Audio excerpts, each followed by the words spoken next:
The hole in the wall. Joanna is the last fruit seller in her family. When she goes to the capital city to sell her fruits, she discovers something worth more than money. Joanna Paresi was the last one left, the last living person in a family who had been market traders for hundreds of years. She was born in a village at the bottom of high mountains, and she had lived there all her life. At the top of the mountains, the stone fruit grew.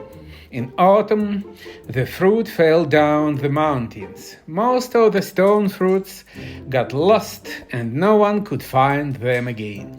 But some fruits fell into a small valley. Joanna's family were the only people who knew about the valley.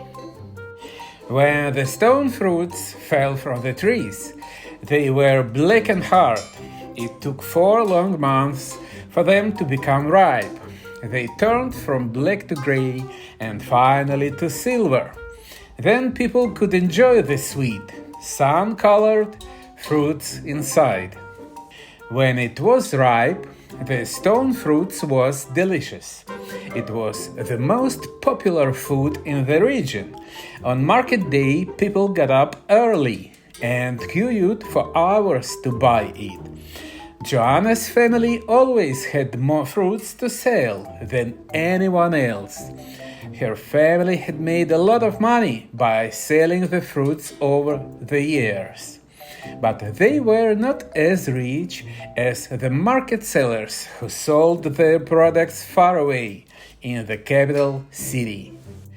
When Joanna was a child, she asked her mother, "Why don't we go to the capital city to sell the fruits? That's where the most important market in the country is." Her mother told her that someone had tried once and they had failed, but she didn't say anymore. As the years passed, Joanna dreamed of selling stone fruits at the market in the capital. The spring after her mother died, she decided to go. It would take 4 long months to walk to the capital city. It was exactly how long it took the fruits to become ripe. It would be difficult, but it was possible. When the people in the city tried stone fruits for the first time, they would love it. And best of all, they would pay a lot. She would earn more money than ever before. Joanna walked all the way to the capital city. She pushed a wooden cart full of stone fruits. She carried with her a beautiful wooden market stall. The stall had belonged to her mother, and before that, to Joanna's grandmother. On this stall, she would sell her fruits. When she finally arrived at the city, she was very tired after months on the road. But the stone fruits were almost ripe. So far, her plan was working. Of course, there was a tax to enter the city gates, and there were market fees to pay. Plus, it wasn't easy to sell strange, new foods like hers at the market. The fruits had to be tested to prove it was safe to eat. The tests were not cheap and they took days to do. Joanna spent all her money on the tests, and she also needed a place to sleep while she waited. She really needed money, so she sold her beautiful family's stall. She didn't want to do it, but she had no choice. After she sold the fruits, she could buy the stall back. Finally, the tests were finished, and she was allowed to sell her fruits. She used the last of her money to rent a cheap, ordinary stall. But by now, the perfect silver stone fruits had turned white and lost their sweet flavor. No customers wanted to buy her overripe fruits from her boring stall. They were starting to look and smell bad. In the end, she sold all the stone fruits to a farmer to feed his pigs. He bought her cart too and paid her much less than its value. She had lost everything. Joanna left the market in defeat. She walked through the city streets. There were shops of every kind. In one, she saw the beautiful stole that her mother had given her, but she had no money to buy it back. Tears ran down her face, and she walked until she was lost in the city streets.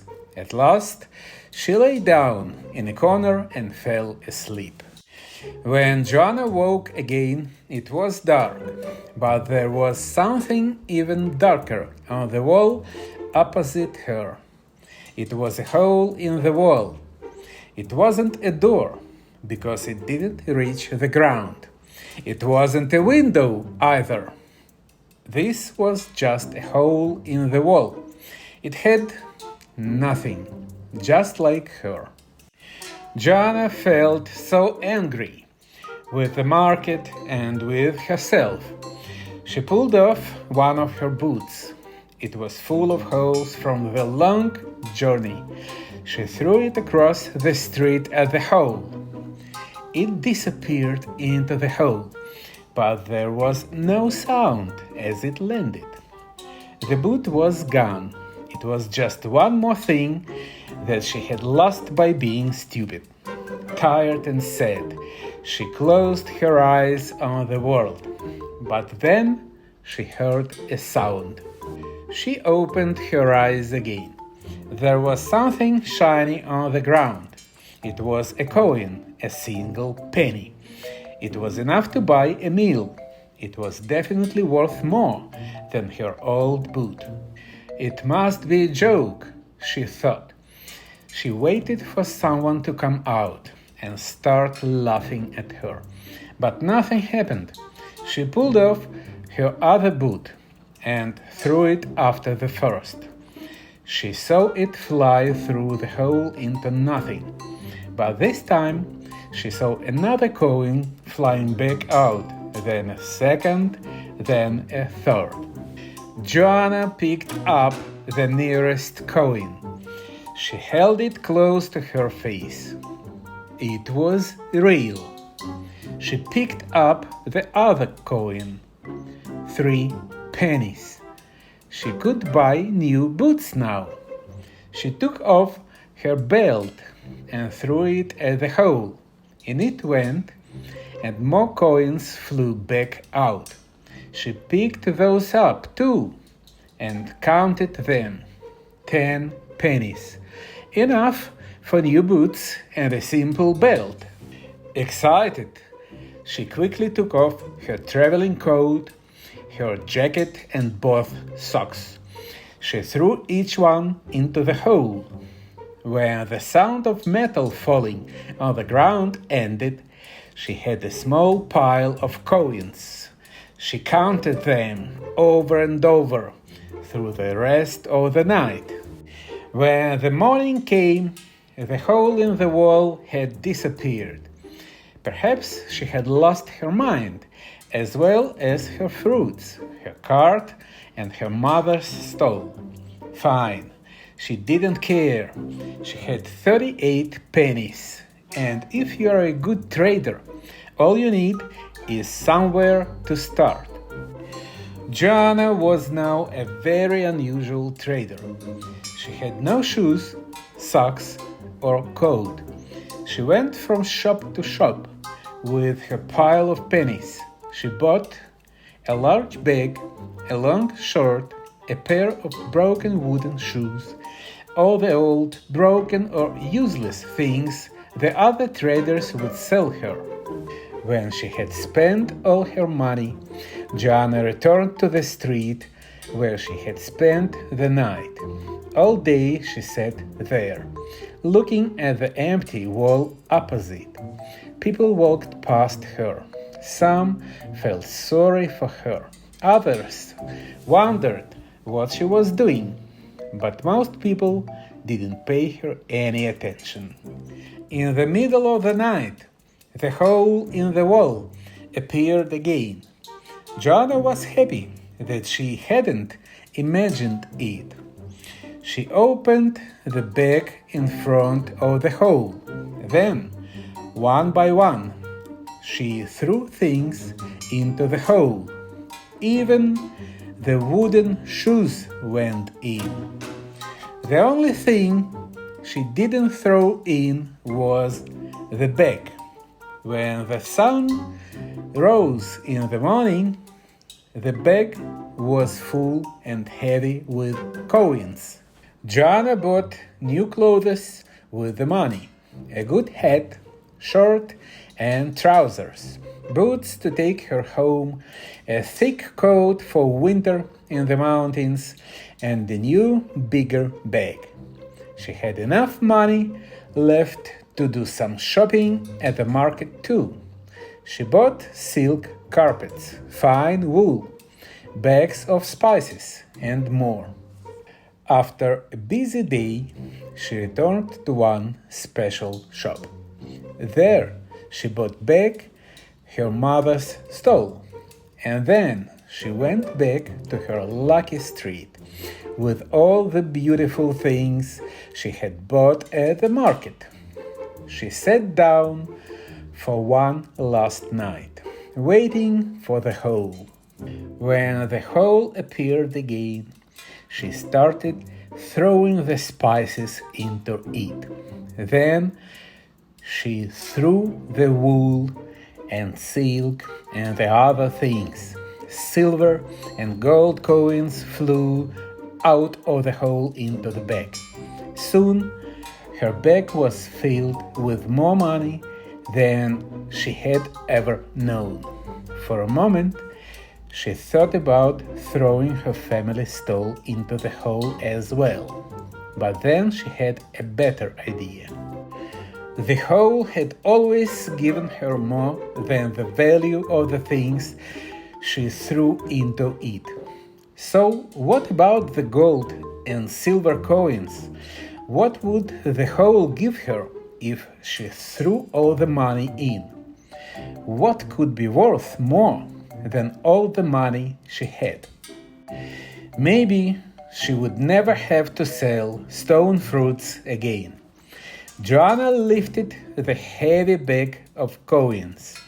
She began to move the bag backwards and forwards, faster and faster, and then she threw it. 5 coins came out of the bag and fell by Joanna's feet. The others flew into the hole. Joanna waited and watched the hole, but this time nothing came back. There was a tax to leave the city. Joanna's last 5 coins were just enough to pay it. She walked out in her good boots and new clothes. On her back, she carried her mother's stole. She walked all day, and she slept well at night. She was happy to be going home. As she got further and further away from the capital, she could see the mountains of home. They looked more beautiful than ever. Her pockets were empty, but her heart was full. Sometimes she met other travelers on the road. When she saw them coming, she put up her beautiful family stole. The only thing she had to sell was her story. She only asked people to pay a penny or two to hear her story. If they didn't have any money, she asked for some food or drink. No one believed her story was true, but they believed the lessons her story contained. Everyone who heard the story learned a different lesson. For some people, the lesson was, be happy with what you have. Or, if you want more than you need, you will lose everything. For others, it was wisdom has a high price. For Joanna, the last trader in her family, the lesson was different. It was the answer to her question, what could be worth more than all the money she had? Now she knew the answer was wisdom. This story, written by Andrew Leon Hudson and adapted by Nicola Prentice.